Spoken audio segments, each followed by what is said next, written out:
Okay guys, I took out the valve cover. The gasket here, it's pretty dry. I want to get a new one. And I hosed this and I took some of the dirt off. The inside is pretty clean. But I found out something disturbing in some of that water. That the valves, they were pretty dry. They're pretty dry. So what I did is I hit it with the blaster. I went into the little holes that goes down into the rod before removing the actual rocker. And I shot on the side here in the hole, see if it goes down. And I'm gonna give it another shot and I'm gonna let it soak for about, I don't know, half an hour or so. The blaster is supposed to be a rusty bolt, something stuck remover, so I'm gonna try to do that. And then I also have a can of the cam tool that I'm gonna shoot, but that's very dry. Some reason the valve is not getting the adequate oil. That's why one of the valves, it might be jammed. But now I cranked the engine and all the rockers are moving. Don't understand that because, and it's giving me some backfire, some puttering, puff, puff, puff, like that. So I don't know if the valve is actually stuck or it might be something different to the problem. But I gotta try different things to see which one is gonna heal the engine. If not, I'm gonna have to take it to a mechanic. All right, later. Okay, so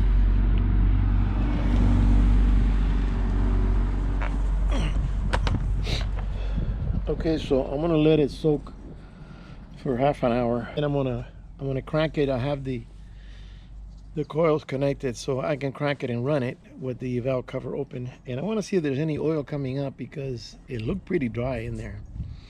So I'll give it a good spray, let that soak in, see what happens, if it helps at all.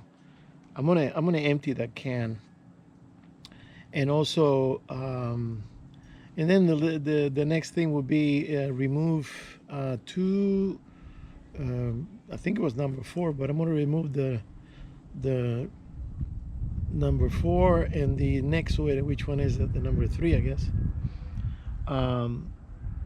to see if, no, let's see, it's 1, 2, 3, 4, yeah, the number 2 and the number 4, and then take out the rod and lubricate all the way down in there and let it soak for another 2-3 hours. You want to have that head open for a day or 2, maybe 3. I'm going to do the treatment, and run it and see what happens, if it starts healing, if it starts getting smoother, if those backfires stop. So right now, without messing with the valves, the rockers, I just sprayed them. Spray the little hole on top, hoping that it'll run down the rod.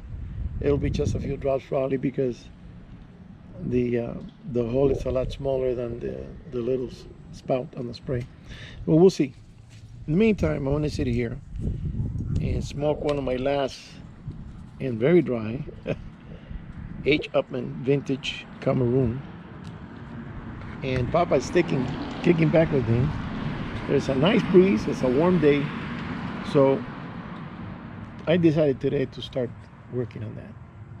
And let's see what happens. In the meantime, I've been calling mechanics and asking for prices, and let's see what happens. So I'm hoping for a miracle. All right, let's burn this. Let's cut it.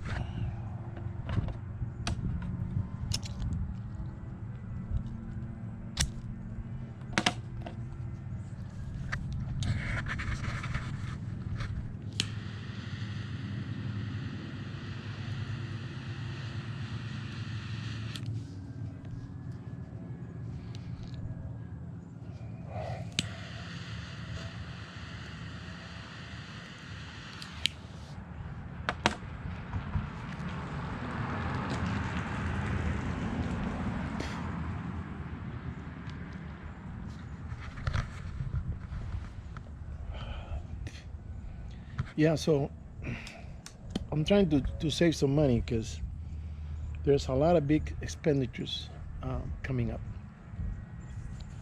Um, I'm trying to see if the city allows me to do this addition.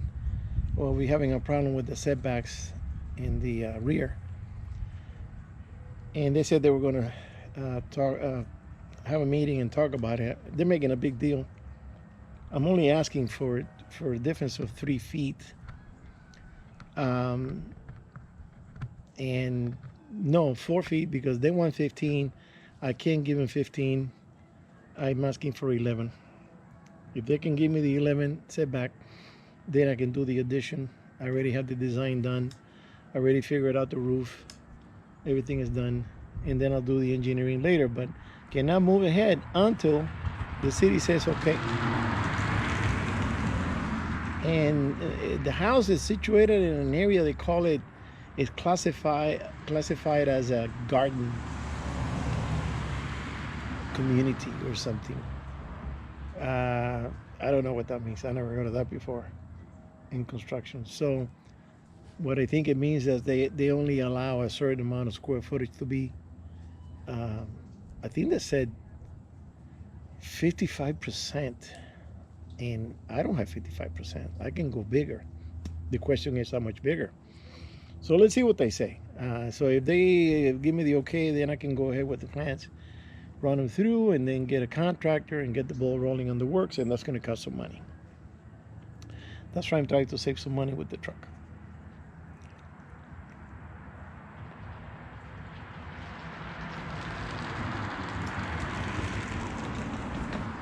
It took me about 50 minutes to an hour to remove the whole thing because the last screw that holds the what is called the power pack, where all the coils are connected on this rack, the last one you could hardly get a socket in there.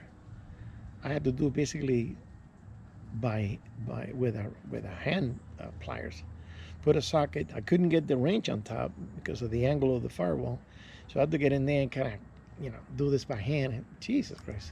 And then finally I was able to do it by hand and remove the last one. That's what took me the lowest. And bending over and I'm sinking in my chest here, and it's a little sore. So let's see what's going on. Let's see what happens.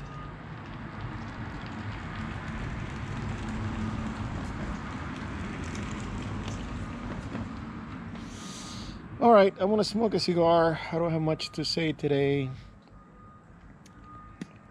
Oh, wanted to make a comment about what happened in New York. That guy that got shot in the back by this kid. The guy must be 24. When I heard about it a day or two ago, I told my wife, well, he did something to somebody. And she said, oh no, that's got to be a contract kill, that kind of thing. And I said, well, it doesn't sound to me, because the guy shot him with a gun that was getting jammed every shot. He shot the first one and the second one was jammed, and then he tried it again and it was jammed. He tried it again, so he walked off. I think he got two shots off. He took off on an electric bike. Then he went to a coffee. He went to a Starbucks and removed his mask and ordered a coffee, and that's where they got his face on the camera. If he was a professional hitman, a contract hitman, these guys are slick and they know what to do and how to do it. He will go into an alley or some. He had already a prepared area to change clothing. Change transportation. If he went off with a bike, he would leave the bike there and leave with a car or something there, motorcycle. Yeah. So I knew right there it wasn't a professional. But why did he do it? The question is why.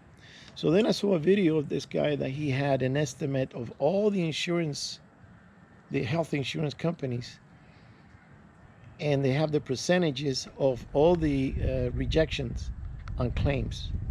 So Kaiser was the lowest, was 7.6%. And then the UHC, which that guy belongs to, that United Healthcare, it was 32, or what was it, 32 or 36%. He was the highest. And I said to her, that's it. There's your reason. He denied a claim from some family member, a grandfather, an uncle, a grandmother, that needed a treatment or it needed some x-ray, an MRI, whatever it was, and they didn't want to cover it. And that person died. And the guy came with revenge. That's what I figured had happened. You just don't shoot somebody off the handle for no particular reason. He had to have a reason to do it. Now, the other point is that if the guy that got shot at, if he was carrying a gun, he could have turned around and defend himself and shoot back. But in New York, they don't allow you to have handguns, handguns. So there's another stupid law that, and I think that those guys, those CEOs, that, by the way, was making 10,200,000 a year. They're getting a lot of money. That's almost $1 million a month. Okay. And he didn't have bodyguards. That's another weird thing, that he should have, if he's the head of the company, the head CEO of the company, and he didn't have a bodyguard. That kind of, don't you think? A little weird. And then if he didn't have a bodyguard, we'll carry a gun.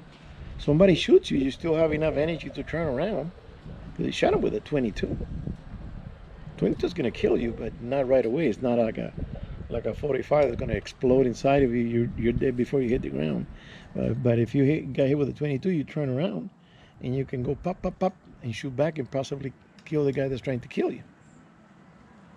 So there you go, New York. Keep it up with your stupid laws. No guns. All right, later.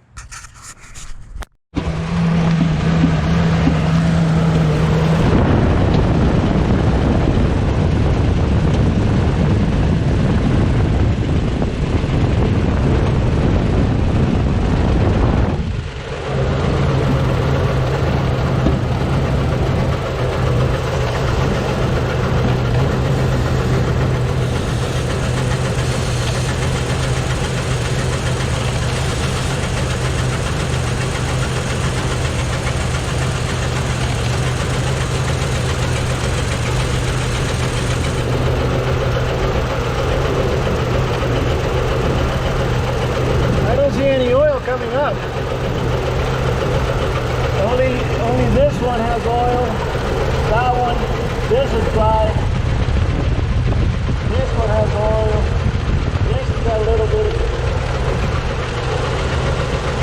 But they're all moving. There's nothing stuck. Well, I don't get it.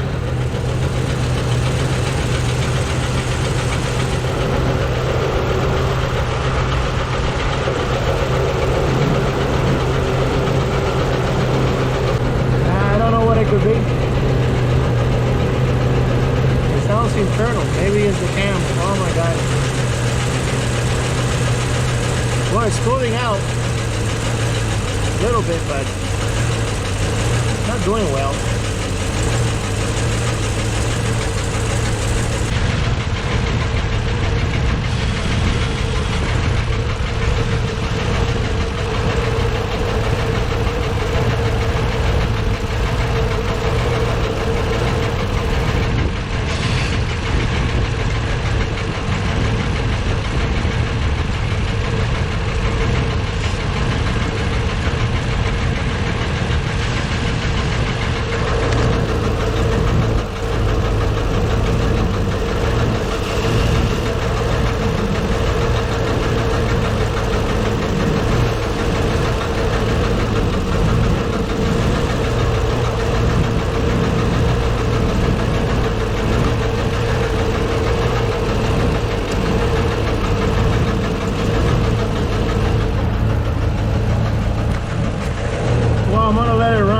10 minutes.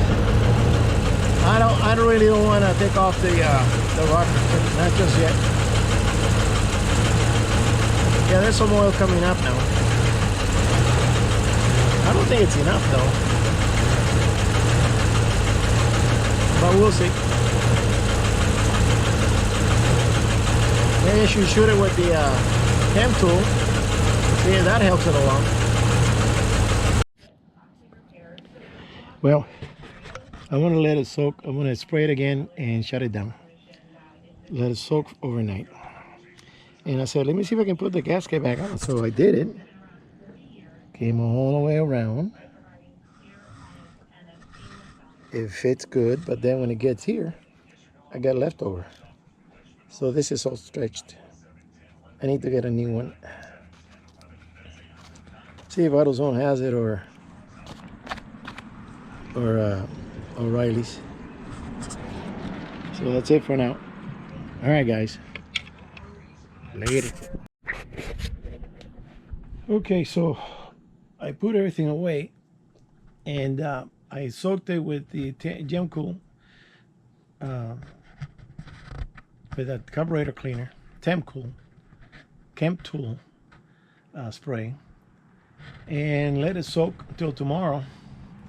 I decided not to remove the rod because the hole, there's a big gap between the rod and the opening where you put it in, and I said, well, the liquor can go down that way. So I just sprayed it right in there, all the way down. And I sprayed 4 or 5 of them. Actually, I sprayed all of them, but the ones at the end, I couldn't really get in the hole, so I just kind of spray above it, and I know it'll drip down.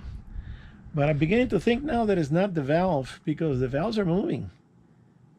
But there's an internal noise deep, and I put a hose to it, a number 4, and it sounds like it's the valve. But if the valve is stuck, that rocker shouldn't be moving, because the lobe on the cam is not pushing the valve up to push the rod up to make it rock, right? So I don't know. We'll see what happens. Tomorrow is step 2. And no, actually it's step 4, because I did the ATF flush and put the oil, and then I did what else? I put another, I removed it and put oil, and then I put another ATF and I ran it again. It runs rough when it's slow, and it runs a little better when it's high idle, but the noise is still there, and you get some poof, some puffing and blowing. It seems to me that it could be the exhaust valve is not the one closing completely, and it's causing a problem. So maybe the heads have to be removed. I'll know by tomorrow. And I think tomorrow I'm going to take a drive down to a couple of mechanics and physically tell them what's going on and what I've done so far. And let's see if they say, well, bring it down. And, you know, I'm looking for somebody that takes the one head only. I don't need to remove the whole thing, just the one head. So, but if it comes loose, and I'm going to empty those cans, I'm going to use them all. I'll buy some more if I need some. But if it gets a little smoother, because I heard some people you have to drive it for 2,000-3,000 miles. Well, I'm only cranking it here in the driveway. I don't dare take it out on the highway, because I don't know, something could seriously break inside and destroy, you know, cause metal shavings, and then the metal's going to be all over the place. And it's going to get into the bearing. It's going to destroy the engine. So I'm trying to do it easy and see what happens. But it's kind of puzzling that the valves are moving and I'm getting the backfire. So that's it for today. We'll see tomorrow what happens. All right, guys. See you on the next one.